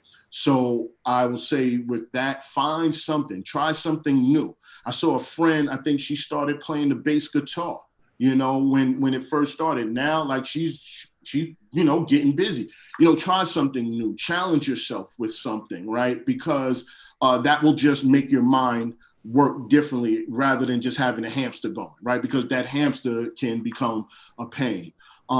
Ultimately, the principles of prioritizing you for a better you first starts with protecting your peace, right? Under that, that's that self-ish, and that's the stuff that you do to take care of yourself. A massage, you know, a walk, a vacation, versus being selfish, right? We tend to not want to share something because of how it's going to make somebody else feel. No, it's okay to be selfish, right? Because you have to protect yourself. The truth in communication, guys, you know, maintain that. That needs to be consistent in all of your relationships. And forgiveness is bliss. Yes. You know, every morning you look at one person first. Well, maybe you, Charles, you may see your wife, Rebecca, first, unless you look in the mirror, you know what I'm saying? But, you know, sometimes that's the person that you need to forgive, yourself, because of a lot of those bad decisions that we were making, you know, those can hold you down. So, you know, whether it's you or someone else. Secondly, it's time to reboot. You know, someone shared that with me after I was furloughed, and it was like the earth is dealing with a virus, just like a computer. Sometimes you got to shut it down and reboot it, right? So I continue to play that in my head, and what it does, it helps change the mindset. That's what you want to do. When that negative thought comes in your mind, you want to think about it another way, you know, whether, you know, it's a gloomy day, but it's still a day. You know, it's still a day that you can take advantage of. Like you was talking about, Amanda, right? Take advantage of every day. Stay active, stay hungry, you know, and that will help you. The daily mood logs. If you haven't, you can Google it. You can find them. But the daily mood log is just you keeping track of your feelings and what may cause it, right? Because it can help you learn to navigate, you know, episodes in the future. And then lastly, reclaim. You know, visualize your peace and your joy. Be specific, right? I know for, you know, individuals who are spiritual and, you know, when you pray, they tell you to be specific, right? You have to, and that's what you have to do. So if your peace doesn't have certain individuals inside of it, then that's okay. Make it a daily practice. You know, once again, the consistency. And lastly, be proactive versus reactive. You know, some of these I touched on, but for me, these are the principles that, you know, have kind of allowed me to, you know, get through this current environment. And I just really want to focus on prioritizing you. That's it. And in regards with the merchandise, I will place the link on the chat, but it's www.bonfire.com. /store/protect-your-peace-boutique. There's hoodies, t-shirts, mugs. You know, I tell, you know, when you have that first cup of tea or coffee in the morning, you know, you're looking at it, you know, but it's all about spreading the message. I was told that this was what I was supposed to do. I'm supposed to get this message out here at this time, and we're going to do this together. Miss Amanda, I would love for us to connect. You said some beautiful things I would love to join in with you on, but that's it, guys. I thank y'all, and from the bottom of my heart, protect your peace. Thank you both so much. I don't have a ton to say for my final thoughts. You guys really hit it on the head with everything. So I appreciate it. The only thing that I wanted to drive home is the necessity for community and for being able to understand that you have to have other people. We cannot walk this walk alone. This is a tough walk. It's absolutely a tough walk, and you cannot do it by yourself. And I think one of the biggest things that stifle us on this walk is being alone. So to anyone watching, if I could leave with one thought is talk to somebody. It may be tough. You may find, like we've heard from our guests, that this person's not equipped for it. This person doesn't want anything to do with it, but somebody does. So talk to somebody if you cannot do this alone. That's all I got, Charles. Yes. Words matter, right? Um, the ones that we speak and the ones that we don't speak. And I think that wherever you fall as it pertains to mental health, you have to be very clear about how much your words matter, whether that's as the person that's getting that phone call at 2 a.m. or 2 p.m. because depression doesn't schedule itself, you know what I mean? Like to kick in. So understand that what you're saying to people when they're opening themselves up to you matters. But also, I feel like one of the things that we have to understand, especially as people who deal with mental health issues, is how much the words that we speak to these people matter, right? We have to understand that sometimes I feel like when I speak, I'm being misunderstood. And that happens because I didn't clearly communicate myself. Just because I understood what I was saying doesn't mean that the person understood. And so I think that there's been times, like I said, I've been looking back. There's been times where I felt like a person didn't care because I was clearly crying out for help. But was I clearly crying out for help? Or, or was I doing something that to me should indicate to you that I need help, right? And so I think that's something that we need to walk away from this conversation with. And also be mindful of the little things, right? I just recently moved, and where I left at my church, I volunteered in the kids ministry, and I've been doing that for like the last 3 to 4 years. Some of these kids have been growing up with me, from kindergarten, first grade, second grade. I was Mr. Feeney to them, and I've been like thinking about it a lot lately. Like, man, I'm gonna miss those kids. Like, I'm gonna miss them so much. And it didn't really hit me until this conversation, just how much even something that little can affect my mental health, because like it's change, and change can be traumatic sometimes. I mean, like literally everything that you understand is now different, right?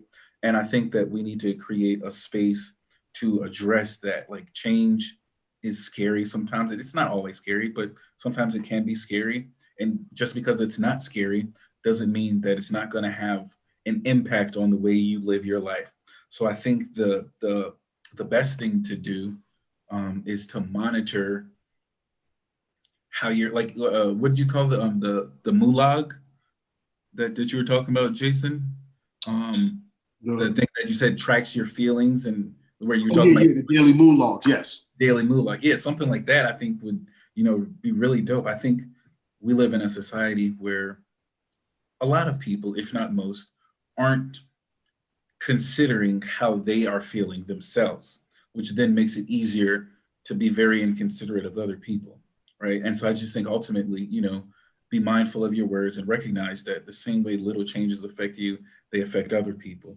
I'm going to throw it to Dom so that we can close out in some prayer, but I did just want to reiterate for everybody, we are going to go ahead and put in the comments after this the different sites and the links that were referenced in this conversation, so that if you or anybody that you know is struggling or dealing with depression, anxiety, or any other variety of mental health issues, because those aren't the only two. I mean, those are the only two that we talk about, but those aren't the only two. If you're dealing with those, or somebody you know is dealing with those, get help, get them help, be there to help them, go with them to get help, whatever the case may be.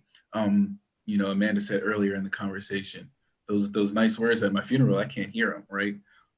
So many times throughout especially in the last few years, where we've seen not even just off suicide, with deaths. It's like, oh man, he was such a good person. She was so great. Did you tell them that? Did they know that you felt that way? Because I think that we could all, like all four of us would be able to say, there's been so many people who felt things about me or for me that I didn't know until it was expressed. And usually they just think, well, like, of course, like, why wouldn't I love you? Like, I don't know, because you might feel about me the way that I feel about me sometimes, And so, yeah, I'm going to go ahead and leave us on that. And Dom is going to close us out in some prayer. Okay. Thank you guys again for this platform that we have, for the ability to have these conversations that matter. Thank you for those who were able to listen tonight, those who were able to be touched, those who may now feel confident to go and reach out that may not have felt confident before. So thank you for how this may spread and help those who need help. You know, we pray. Amen. Amen. So again, thank you guys so much for coming on and talking to us tonight. It really means a lot. This has been great. For everyone viewing, like Charles said, there's comments all through Facebook and Twitch. I think it's pinned on Facebook too, the National Suicide Prevention Lifeline. If you have any feelings of harming yourself, if you feel like I might be depressed, if you feel something and you don't know what you're feeling, please reach out and call. Also, if you look through the comments, both of our guests' links are there in the comments. So look them up, look up their organizations, what they're doing. If you feel so led to join, then join. So now we have information for you to give. But again, thank you guys so much for joining us tonight. Stay tuned, everybody. This entire week is going to focus on mental health. And we are actually moving our time for our big show. So we will not be meeting next Saturday, but stay tuned because we will give you an exact date and time for the next time we'll be meeting and what our normal hours will be from that point forward. But again, thank you all so much for being here. We appreciate you, and we will see you when we sue you.